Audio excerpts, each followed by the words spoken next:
The dining room fell silent the moment he said it. "I'll give you $200,000, the man announced, his voice echoing off the marble walls. "If you can serve me in Japanese." A fork froze midair. Conversations died. All eyes turned toward the black waitress standing near table 7, her tray trembling slightly in her hand. She blinked, unsure if she'd heard right. "Excuse me, sir." The man leaned back in his chair, a cruel smile curling on his lips. "You heard me. 200 grand. If you can serve me properly." In Japanese, I doubt you even know what that means. His wife, a diamond necklace glittering at her throat, laughed softly. "Oh, Harold, don't tease the staff," she said, though her tone held no sympathy. "She's just doing her job." But Harold wasn't teasing. He was testing. The black waitress, her namatag read Amara, stood still. The tray balanced on her palm. Her heartbeat thudded in her ears. She'd dealt with rude customers before, but something about this man's tone, the laughter, the phone camera discreetly recording it, cut deeper. "Do you accept the challenge?" he pressed, grinning at his business associates. 200,000, right here, right now." Amara's lips parted. She didn't know whether to walk away or stand her ground. But then she remembered her mother's words, "Never let them decide your worth."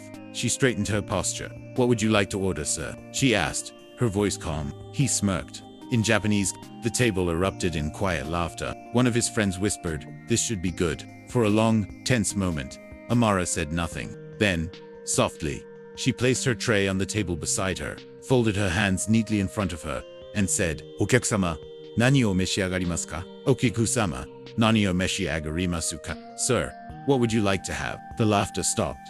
Harold blinked. "What did you just say?" Amara's expression didn't change. "You asked to be served in Japanese," she replied in fluent, natural tones. "I simply asked for your order." The air around the table thickened. Someone dropped a spoon. The businessman's confident grin faltered. "You speak Japanese?" Amara tilted her head politely. Among others, the restaurant had grown quiet.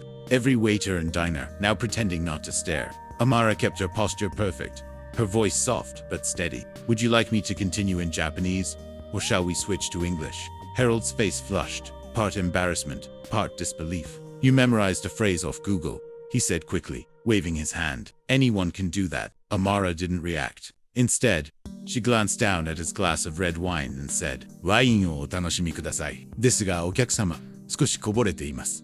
Wain o otanashimi kudasai desu ga okyushima sukoshi koborete." "Please enjoy your wine, sir, but it seems you've spilled a little." This time, even the other diners gasped softly. The woman beside Harold leaned in, whispering, "She's fluent, Harold." He shifted in his seat. "That's cute," he muttered, "but Japanese isn't impressive. Everyone learns it for anime these days." Amara smiled faintly. "Then perhaps I should switch." She folded her hands again and began speaking smoothly, flawlessly in French, then Mandarin, then Arabic.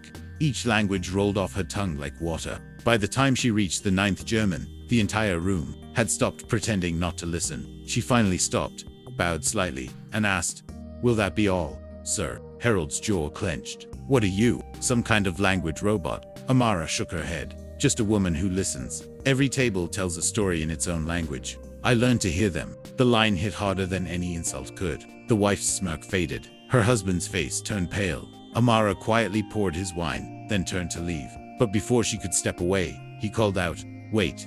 Harold rose slowly from his chair. His arrogance seemed to drain away, replaced by something quiet as shame. How many languages did you say you speak?" Amara turned back. 9, she said simply. "Enough to understand people who believe they can't be understood." He swallowed hard, eyes darting to the phone, still recording on the table. He reached out, grabbed it, and stopped the video. "You knew we were recording." Amara's smile was faint, but not bitter. "I always know when someone's trying to make me small," she said. "But I've been small before. I learned to grow quietly." The restaurant manager had appeared near the door, uncertain whether to intervene. But Harold raised a hand. "No, don't. She's right." He looked down at the untouched plate before him, then back up at her. "Where did you learn all that?" Amara hesitated. "Homeless shelters. Libraries. I moved a lot." Languages were the one thing that didn't cost anything to learn. The silence that followed wasn't cruel, it was heavy, full of something raw and human. Harold's shoulders dropped. "I'm sorry," he said, voice rough. "That was out of line." Amara nodded once. Apology accepted. She started to walk away, but he spoke again, quieter this time. "The offer still stands. $200,000. Amara turned, confused. Excuse me. He met her gaze. No longer mocking. Just honest. Not as a joke. As a scholarship, you said you learned from libraries. Maybe it's time the world learns from you. A week later, the restaurant was buzzing again, but this time for a different reason. Reporters waited outside as Harold and his wife walked in, not for dinner, but to announce a foundation. At the center of it all stood Amara, dressed in a simple white blouse and gray skirt, her hair neatly tied back. She wasn't holding a tray anymore. When the cameras turned to her, she spoke softly. Sometimes people underestimate you because of how you look or where you come from, but knowledge doesn't need permission to exist. Harold stood beside her, hands clasped, head bowed, slightly gnawed out of guilt, but out of respect. Later that night, when the guests had gone, he approached her privately. You taught me more in 5 minutes than all my years of business school, he said. Amara smiled. Then maybe that was the real payment. He chuckled quietly. Still, I insist. You're going to college. My assistant will handle the paperwork.